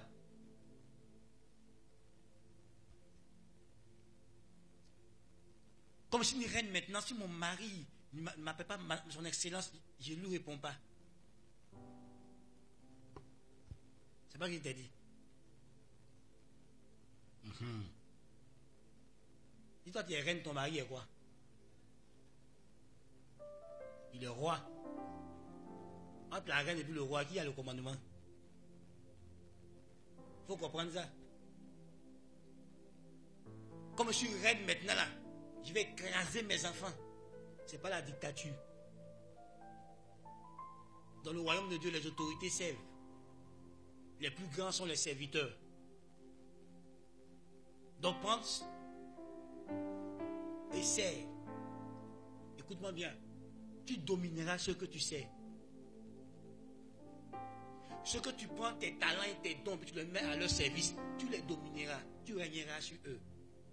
Tu les guideras vers la direction divine qu'il faut pour eux. Écoute-moi. L'argent n'est pas ton maître. L'argent est ton serviteur. L'argent doit être soumis à ton autorité.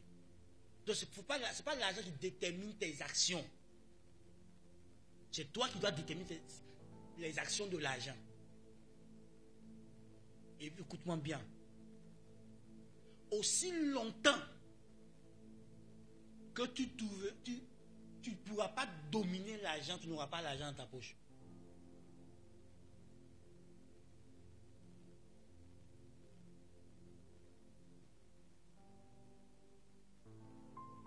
L'argent va chez lui qui sait le traiter.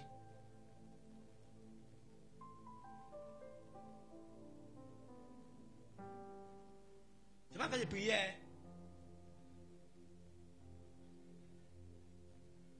Prière.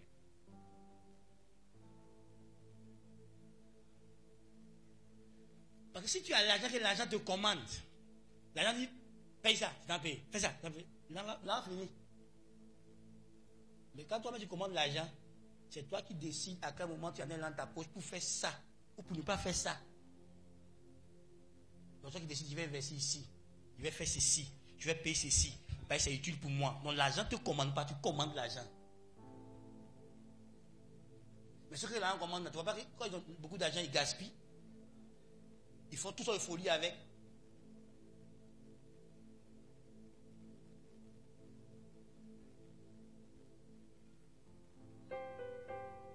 Quand l'argent te commande, tu fais des dépenses et tu ne sais pas pourquoi tu as fait la dépense.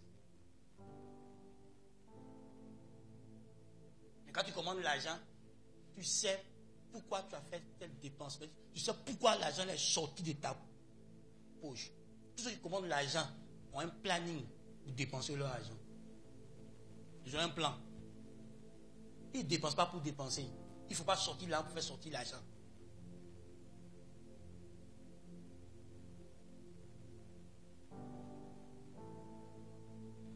Tu es censé régner sur l'argent. L'argent fait partie des créatures, des créatures de Dieu. Tu es censé régner. L'or et l'argent appartiennent à Dieu. Toi, tu es censé régner sur l'argent. Et l'argent ne doit pas te commander. Il y a une seule personne qui te commande, c'est Dieu. Et ce que Dieu a établi sur toi, ce sont des humains.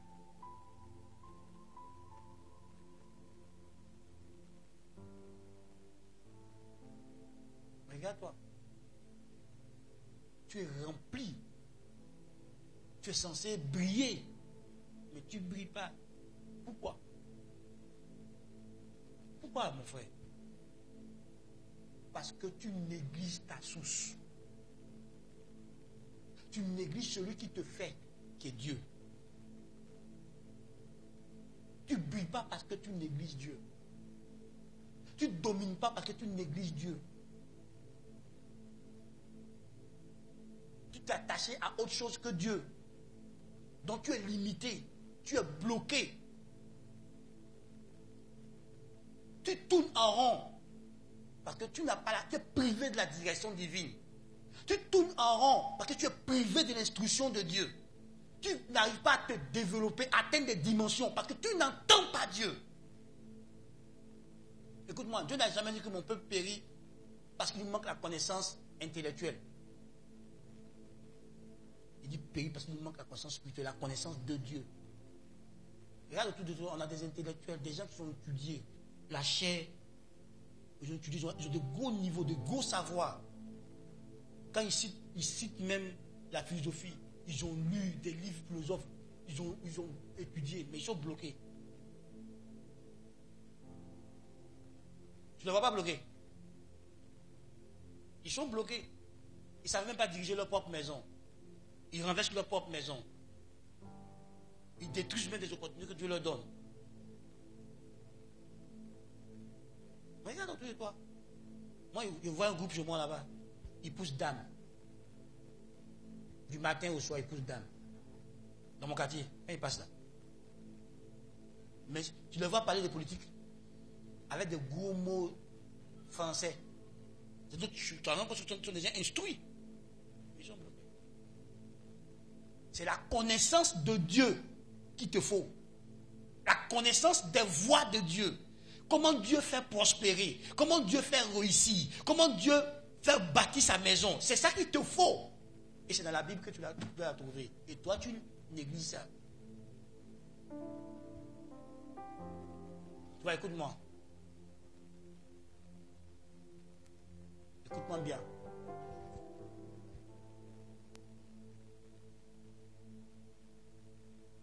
Écoute-moi très bien.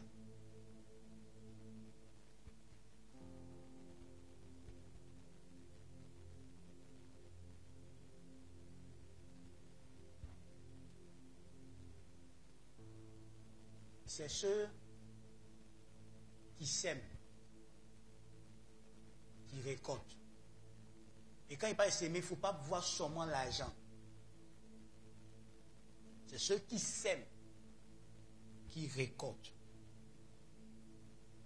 C'est ceux qui donnent, qui sont heureux. Pas les receveurs. Il n'y a plus de joie à donner qu'à recevoir. Ceux qui sèment. Et c'est ceux qui sèment. Ce n'est pas Dieu. C'est ceux qui sèment qui déterminent leur récolte. Si je sème peu, je récolte. Donc c'est le sémeur qui détermine sa récolte. Mais c'est lui qui détermine la quantité de semences ou l'espace qu'il choisit de s'aimer. Donc c'est le travailleur qui détermine son abondance. Pendant que l'autre est en train de bosser, il bosse la journée, il vient à la maison, même la nuit, il bosse encore. Et que toi, tu passes ton temps à croiser les bras et à dormir. Comment tu veux avoir le même résultat que lui? Pendant que l'autre prend son argent, il paye des livres, il paye des formations. Et puis, il met des choses, il emmagasine des informations en lui. Et que quand il regarde la vie, il a un esprit ouvert, très large. Toi, tu as un esprit restreint. Comment tu veux que vos vies soient pareilles?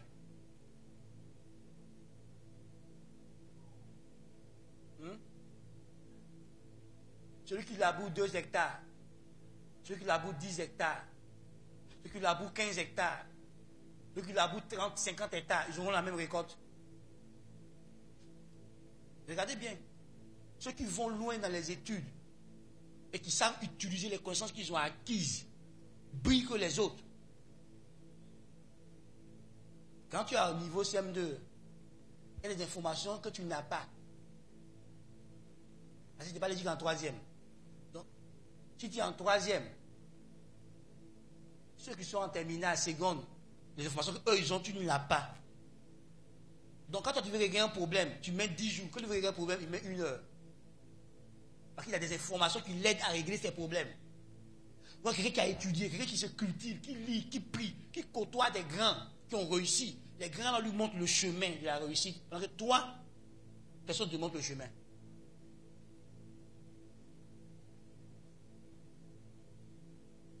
Mais pourquoi tu as accès aux grands là? La Bible dit que ce sont tes dons, tes présents qui ouvrent la porte pour que tu aies accès aux grands. Donc on sème là-bas encore. Donc si tu n'apprends pas à s'aimer les bonnes paroles, les bonnes actions, les bonnes choses, tu n'auras rien. C'est une loi qui régit la vie. Ceux qui sèment dans la prière, sèment dans le jeûne, récoltent l'onction qu'il faut, récoltent les choses qu'il faut. Ceux qui sèment financièrement récoltent. Ceux qui sèment par le travail récoltent. Toi, tu sèmes quoi? Et tu t'attends à une récolte. Tu vas récolter quoi? Dis-moi, tu vas récolter quoi? Rien. Écoute-moi. Si tu passes ton temps à apprécier, à être le receveur et non devenir un donateur, tu resteras toujours en bas. Apprends à devenir donateur. Dieu élève les gens qui donnent dans le royaume. Et quand tu veux régner, il faut donner. Quand tu veux régner, mets ta vie au service des autres. Jésus règne parce qu'il devient un don de soi pour toute l'humanité. Si tu donnes ta vie, si tu sèmes ta vie, tu régneras. Que Dieu nous aide. Tu vas prier pour que tu rentres dans ton règne. Parce que tu es un roi et tu dois régner dans cette vie.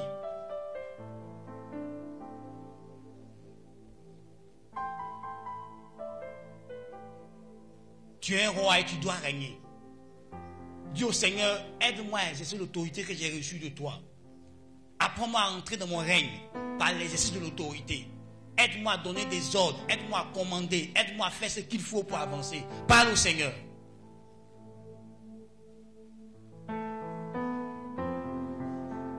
Parle à ton Dieu.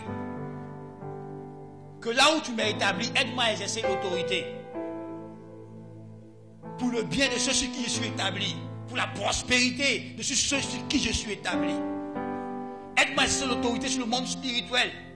Afin de chasser, de dégager les puissances des ténèbres des vies, des familles, des territoires. Pour que ton règne soit manifesté dans les vies.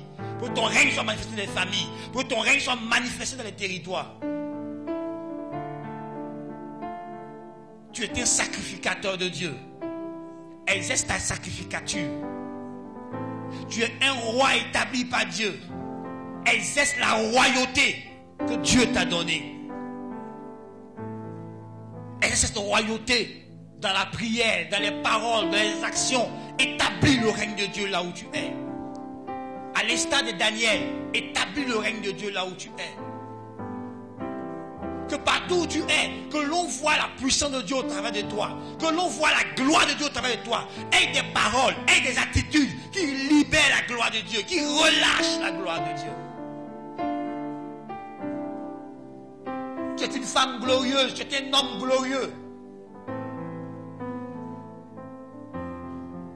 Que tes paroles établissent le règne de Dieu, que ton attitude établisse le règne de Dieu, que tes réactions établissent le règne de Dieu.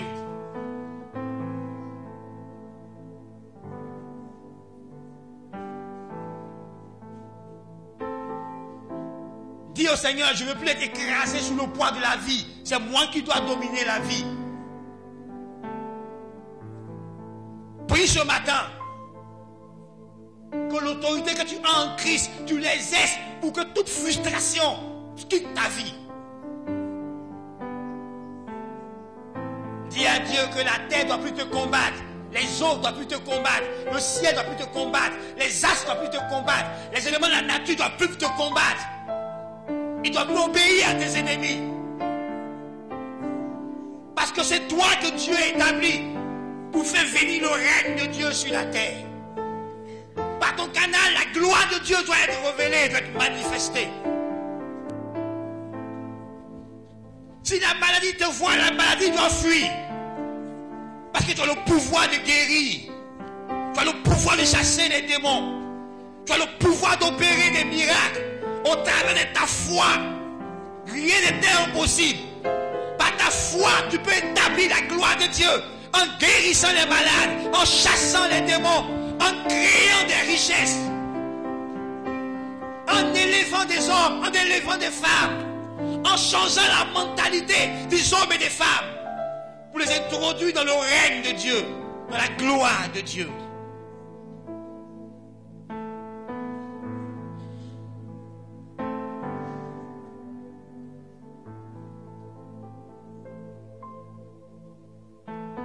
Dieu ce matin. Prends conscience du pouvoir qui est en toi, de l'autorité que tu as, l'autorité dont Dieu t'a investi. Dieu t'a investi d'une autorité.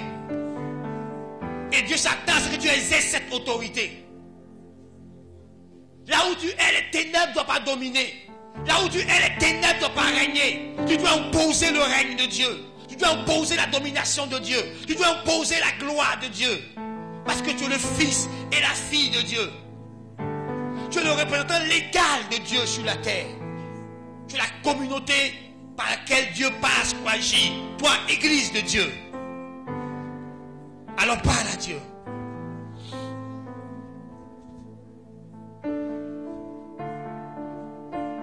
Parle à Dieu. Parle au Seigneur. Tu peux changer l'aspect de ta vie au travers de tes prières de foi, de tes prières d'autorité. Tu peux améliorer les choses par tes actions. Tu peux faire venir à l'existence ce qui n'existe pas. Parle au Seigneur. Tu peux changer les choses. Tu peux changer ton histoire et l'histoire des autres. Parce que Dieu t'a donné le pouvoir pour créer, le pouvoir pour appeler à l'existence ce qui n'existe pas. Tu as le pouvoir pour guérir. Tu as le pouvoir pour opérer des miracles, pour libérer des captifs, pour transformer des mentalités, des vies. Tu peux élever des hommes et des femmes en dignité. Dieu a le pouvoir d'élever des hommes et des femmes en dignité.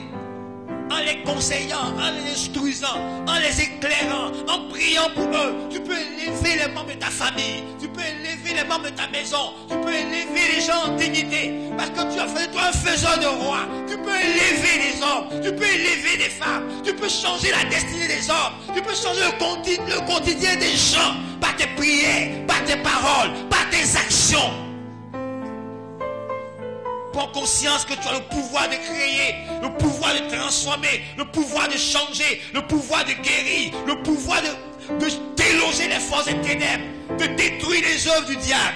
Tu peux détruire le règne des ténèbres de ta famille, détruire le règne des sorciers, détruire ces choses et apporter une vie nouvelle, apporter un renouveau. Tu es capable. Dieu t'a investi de l'autorité. Tu as une autorité royale.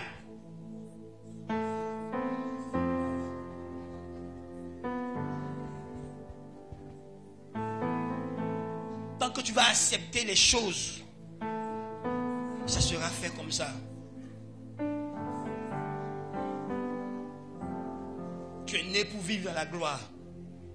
Parce que tu es un fils de gloire. Ton Père, le Père de gloire. Ton Seigneur, le Seigneur de gloire. Tu es un fils de gloire. Tu es une fille de gloire. Lève-toi et change les choses. Tu as l'autorité. Tu peux changer ta condition. Tu peux ouvrir des portes qui sont fermées. Ton autorité peut ouvrir des portes. Ton autorité peut briser les chaînes. Ton autorité peut frayer un chemin là où il n'y a pas de chemin. L'autorité de Moïse a fendu la mer Rouge. Et dans ta main, elle exerce ton autorité.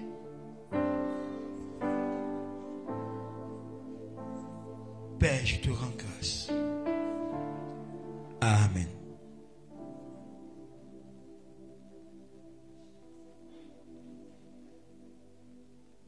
Laisse-moi faire cette prière pour toi. Laisse-moi intercéder en ta faveur. Père, je prie ce matin nom puissant de Jésus-Christ. Toi qui es le Père des esprits et qui peut réveiller tout esprit, je te prie ce matin en tant que le Père des esprits, éveille l'esprit de chacun d'entre nous sur notre identité. Rends-nous conscients de ce que nous sommes. Rends-nous conscients de notre autorité. Rends-nous conscients que nous sommes des autorités royales établies par Dieu sur la terre. Rends-nous conscients, notre Père, de toute la position que nous donne notre identité. Je te prie, Père, que chacun marche en tant que fils de Dieu sur cette terre et que des choses extraordinaires se produisent dans sa vie et au travers de sa vie. Seigneur, quand Jésus marchait sur la terre, les captifs étaient libérés. Les territoires étaient libérés et transformés. Des malades étaient guéris. Des vies étaient transformées. Une femme adultère de mauvaise vie est devenue une évangéliste. Elle allait gagner tout son village qu'elle a rencontré Jésus. Des gens qui étaient de simples hommes ordinaires, comme Pierre, Jean et autres, sont devenus des hommes extraordinaires parce qu'ils portaient la présence de Dieu, la gloire de Dieu. Je te prie ce matin, Père, rends chacun conscient de la capacité surnaturelle que tu as investie en lui. Et qu'au travers des gens retrouvent leur guérison, des gens retrouvent leur liberté, des gens retrouvent leur destinée. Je te prie ce matin, éveille notre conscience. Réveille l'esprit qui sommeille en nous. Je te prie, Père, toi que le Père des esprits. Que chacun soit conscient que la vie qu'il vit maintenant n'est pas conforme à qui il est. Et que chacun commence à rentrer dans son identité. Et que les choses changent progressivement dans les temps qui suivent, dans les temps qui viennent. Au nom de Christ Jésus. Qu'ils prennent conscience qu'ils ont la capacité d'opérer dans un niveau d'intelligence élevé, un niveau de sagesse élevé, un niveau de connaissance élevé. Parce que le Dieu de la connaissance, le Dieu sage vit en eux. L'esprit de sagesse, l'esprit de connaissance, l'esprit d'intelligence, le Saint-Esprit est en eux. Donc ils peuvent opérer à un niveau très élevé dans des lumières profondes pour éclairer l'humanité. Je prie, mon Dieu, que tu fasses grandir chacun dans la révélation divine, dans la lumière de Dieu. Que tu aides chacun à accéder à des niveaux de compréhension qui ne sont pas de cette terre et qui la manifestent sur cette terre au nom de Jésus-Christ. Dieu, que dans différents domaines de la vie, ces chrétiens brillent et que par eux le règne de Dieu soit établi et que des millions de personnes soient gagnées à Christ. Dieu, je te prie d'aider chacun à payer le prix. Le prix pour devenir l'homme que tu dis qu'il est. Le prix pour être la femme que tu dis qu'elle est. Je te supplie, donne-leur de payer le prix. Et donne-leur de manifester le divin qui est en eux. Seigneur, la création n'attend pas nos projets humains. La création attend le divin qui est en nous. Les choses divines qui sont en nous. La création attend leur manifestation. Dieu, que chaque fils de Dieu ici parvienne à la révélation de qui il est et qu'il manifeste qui il est partout où il est établi, partout où il est, au nom de Jésus.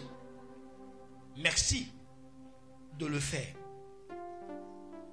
Et que des témoignages nous accompagnent tous les jours de notre vie jusqu'à qu'on rentre au ciel. Béni sois-tu, Père, de le faire au nom de Jésus. Amen.